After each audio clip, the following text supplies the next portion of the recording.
You're going to have a lot of zooming in and zooming out as you process through this. Lots of people say that time heals all wounds. I would say that that is true within reason. Time alone will not heal. If you are very avoidant and compartmentalized and you just shove this to the side and you don't look at it, it's not going to be a very healing process. Sweeping things under the rug is different than healing. In order to heal, you have to get stronger at looking at things. Hello, and welcome to the Complex Couples Podcast. I'm Heidi. I'm a couples therapist and relationship coach specializing in mixed orientation marriages and mixed gender identity relationships. Whether you're just discovering this reality or you've been on this journey for a long time, this is the space where your marriage matters, your values matter, and your choices matter. Let's dive in. Hello, friends. Today, I just want to sit with the people who are new to this space, the people who have maybe found something on their spouse's phone or who have just discovered that their spouse is gay or trans, who have just had a spouse come out. I just want to be with those people in the initial stages and talk to you a bit about what you might be going through. Depending on how this has come about, you're going to feel differently. If your spouse has told you, it's going to be unsettling and you're going to face so many questions and emotions that are going to come forward. If you're discovering something unsettling and maybe you're not getting straight answers from your partner or you're still wondering what's going on, it's going to be a different kind of feeling that you're facing. Still confusion and a lot of emotions coming up. My suggestion to you right now is to allow yourself to experience those emotions. Whatever is coming up, allow yourself to be with those feelings. And that doesn't mean indulging them and lashing out. That just means accepting and naming what's going on for you. Some of the emotions you might be feeling might be anger or confusion, hatred, sadness, grief, empathy.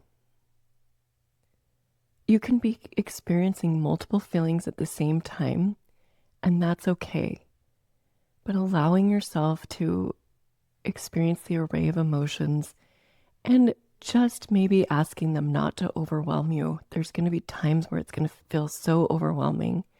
And it's okay to ask your emotions to maybe give you space and give you permission to just slow them down and name them one at a time and what's coming up for you. Now, your brain is going to feel flooded and it's going to be really, really difficult to slow things down. Often your mind might be spinning, or you might be someone who is very good at compartmentalizing and you're able to just push those things aside and not deal with them. And the risk there is that it can become like a pressure system. You shove everything down and it just becomes like this big volcano that's just ready to explode at any time. So giving yourself time and space to sit with what's going on for you is really important. And allowing what emotions come to come.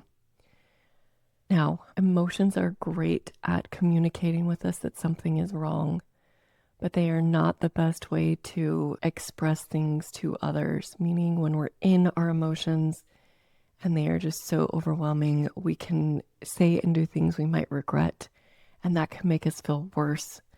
So recognizing, acknowledging, feeling is so important. But also determining what you want to do with those feelings is also important. How you want to engage with another person intentionally rather than just allowing emotion to rule over you is also important. But I just want to acknowledge the weight of what you're going through. This can be a very heavy experience, and especially in the beginning when there's so many questions and so much confusion and you don't even really know where to begin. It's okay. You don't have to know. You have permission to not know. You don't have to know. You're not supposed to know anything right now. You're okay the way you are. Time and information and clarity will come in this moment. It's going to be difficult to sift through everything, and that's okay. Give yourself permission to take time for this process. And just take a deep breath. Really, right now, just take a deep breath. Settle in and just know that whatever you know right now is enough. And you're going to be able to sort through things as they come. Something that's going to be really tempting for you is to look back, look over your past, and to rewrite history. And I think that that can be a really good thing, and it can be a risky thing. So as you are looking back and you're seeing things that you are aware of that maybe make more sense to you now, it can be a gift to see where you were right about certain things, meaning you may have seen that there was something off, or that your spouse was responding in a way that didn't make sense, and now you understand why. Those things can be really helpful because it can teach you that you can trust yourself. You can trust your instincts insofar that they are telling you that something is off. And it doesn't mean that every story that you're telling yourself ever is true. So holding space for both of those things can be really helpful as you're navigating these initial stages. One thing that can be tempting is telling yourself, my whole life was a lie. My whole marriage is a lie. And while that's tempting to believe, my guess is it's not true. My guess is there are parts of your marriage that were real and genuine, and there were other parts of your marriage that were deceptive and were not true. My warning to you is don't write it all off. Practice zooming in and zooming out. So getting clear on moments. There might be times where you're really zoomed in, where things don't make sense and you're trying to figure them out. Zooming in can be a really helpful way to figure things out, to untangle the brain. But don't forget to zoom back out and see how it fits in the big picture, and see if what you're seeing might be accurate, or if you might be skewing it according to just that one moment. You're going to have a lot of zooming in and zooming out as you process through this. Lots of people say that time heals all wounds. I would say that that is true within reason, meaning time alone will not heal. If you are very avoidant and compartmentalize, and you just shove this to the side and you don't look at it, it's not going to be a very healing process. Sweeping things under the rug is different than healing. In order to heal, you have to get stronger at looking at things. If you're someone who is more out front in your processing, meaning you don't compartmentalize well, it's all there, it's all up front, there's a risk of catastrophizing, of making things different than they really are, and thinking that you're right about it without actually taking the time to sift through. So that can also be a way that can get in the way of healing in a good way. But time itself is not going to heal this. You are going to have to tease this apart. You're going to have to confront where you're weak at tolerating what is true, or where you struggle to hold on to yourself when you're starting to see reality more clearly, meaning you let your emotions get the better of you. And instead of determining what you want to do with them, you let them run the show.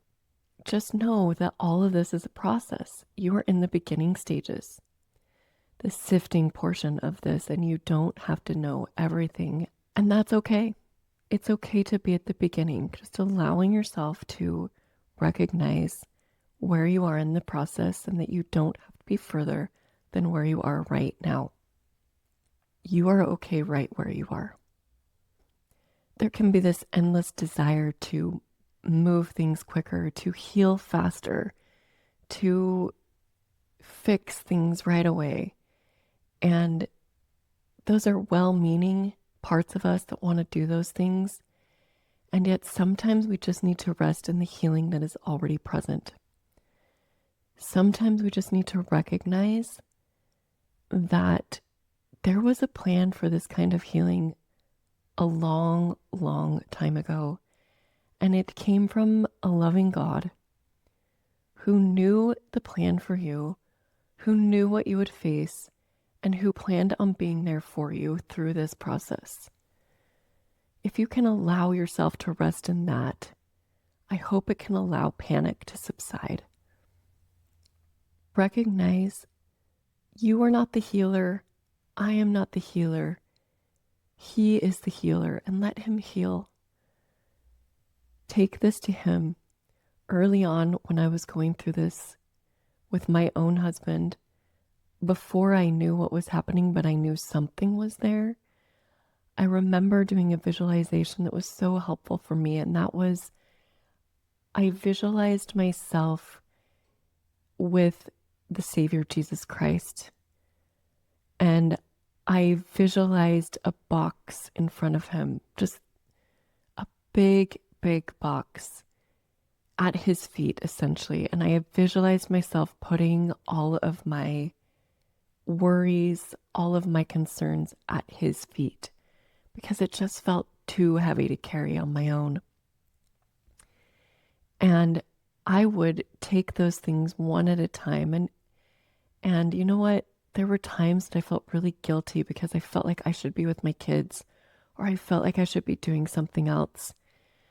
But this was so meaningful and so important. You are going to have things that you're missing with your children.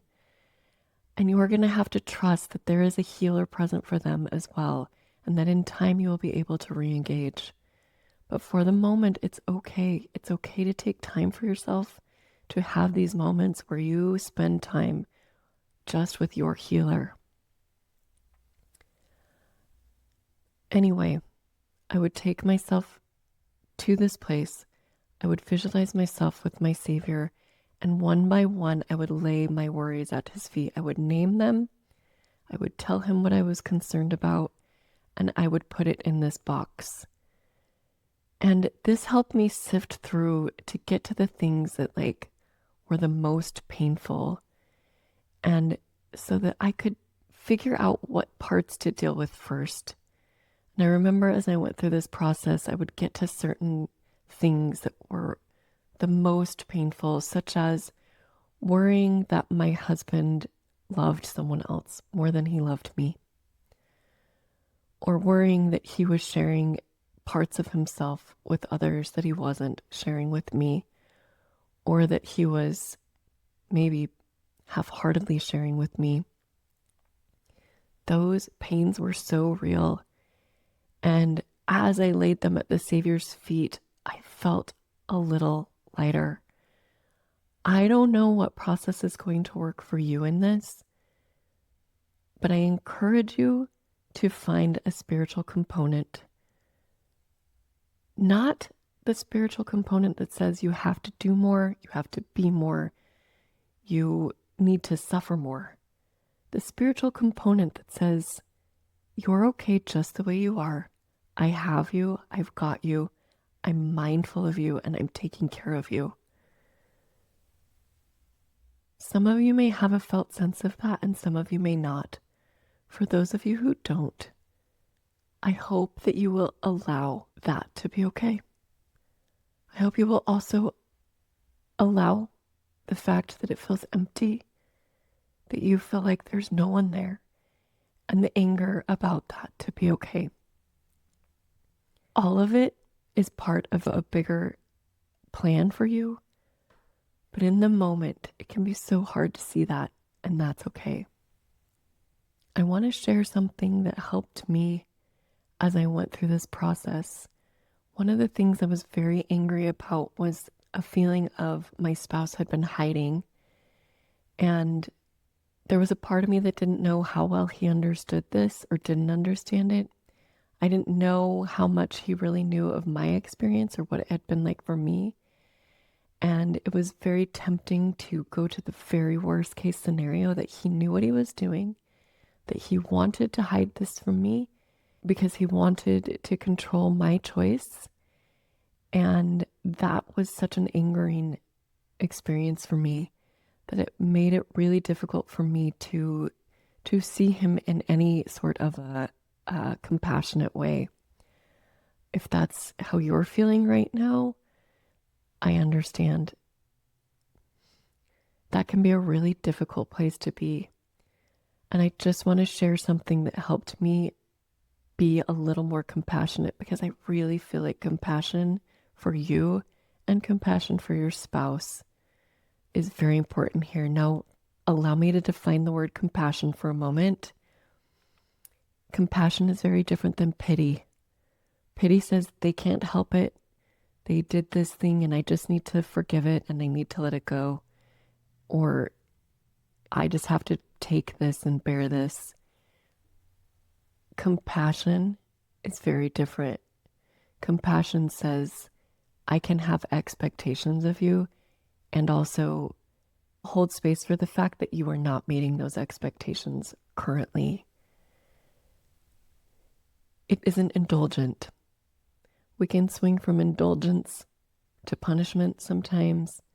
This is kind of the middle space. Compassion is holding space for expectation and having a gap between the expectation and reality. Okay? But something that helped me find that space was recognizing the ways that I also had hid. I had moments when I was dating my spouse when I recognized subconsciously, this was not conscious until I looked back, I could not see this. But I had moments where I was really unhappy with him, very angry, very upset, very hurt. And I hid that from him a lot because I knew that my spouse was someone who was logical. He valued the logical. He had a harder time with the emotional. So I tried to show up as a person who was really tough, really strong, and really independent. And so I also hid from him that I was quite an emotional person and actually somewhat needy. And I didn't do it on purpose. I didn't think about it, but I definitely had that present and knew subconsciously, again, I'm not saying these are conscious choices, but subconsciously I mapped something in him that told me that he would have a hard time with that. And I wanted to win him over.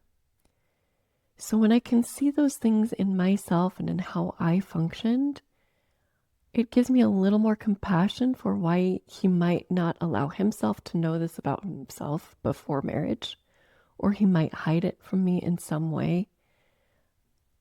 I'm not saying it's right or it was the right choice. It may have been the best choice he could make at the time. But again, you're just sifting through all of this, so it's pretty hard to know what's true. But what can help give you compassion is recognizing your own abilities to hide when you're afraid of what it will do to your relationship. It can be easy to want to focus on the terrible, horrible things that they are doing, especially if there's been sexual betrayal. That can be such a hard thing to cope with and to feel any sense of compassion for. And I want to hold space for that. If you can't have compassion for it right now, if all you can feel is anger for it, again, I can allow space for the expectation and the reality not to be meeting right now. And I hope you can hold that for yourself as well. And if you're wanting to move forward and you're wanting to look for that somehow, let me remind you of the story in the scriptures of the Savior when a woman was brought to him who had committed adultery. Jesus did not tell her, it's okay, you didn't do anything wrong. He did tell her accusers, let he who is without sin first cast a stone. He did not say, if you've sinned less than this woman, feel free to throw a stone. He said, if you are without error, if you are without mistakes of your own, then you can throw a stone. And all of them left because they knew that they too had made mistakes. I hope this can help you hold space as well. One of the most beautiful moments that I've had in my office was with a woman whose husband had come out as trans. And this was more than a couple years after her journey began. So to expect yourself to be in this place would be unrealistic, but it can give you an idea of where you can go.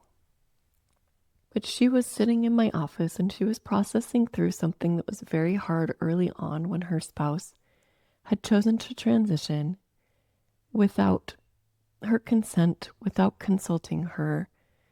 And she was grappling with the pain that had come from that experience of not being included in that choice and reconciling that there was not a real consideration of the impact it would have on her.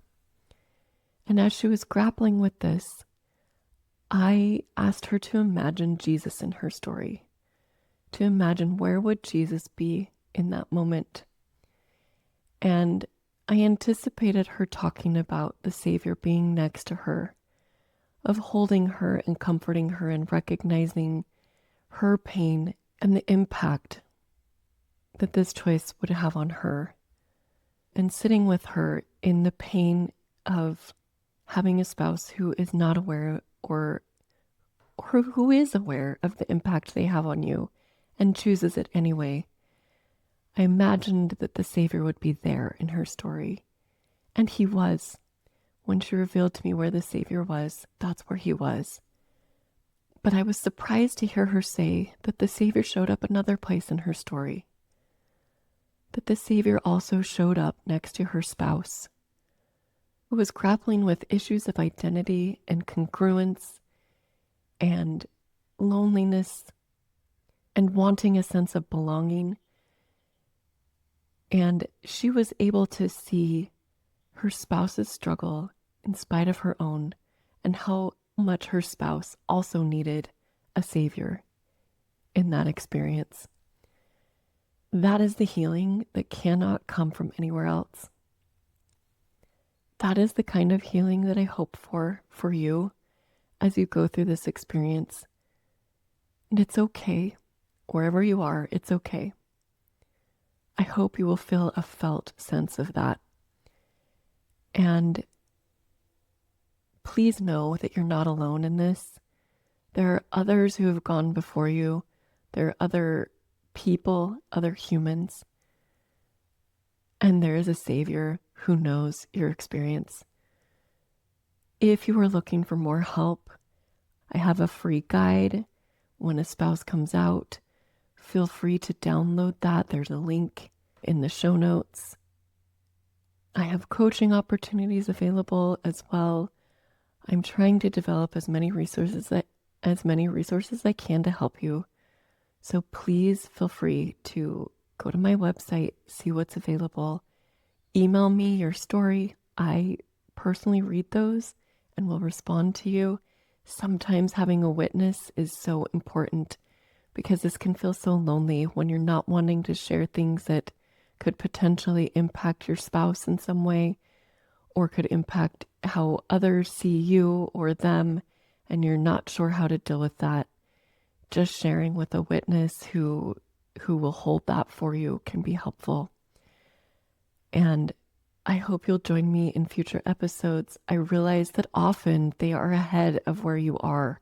So I'm trying to back up a little bit and be with those who are in initial stages. But I will continue to work on resources that meet you where you are. So all my best to you as you navigate this. May you know you're not alone, and I'll see you next week.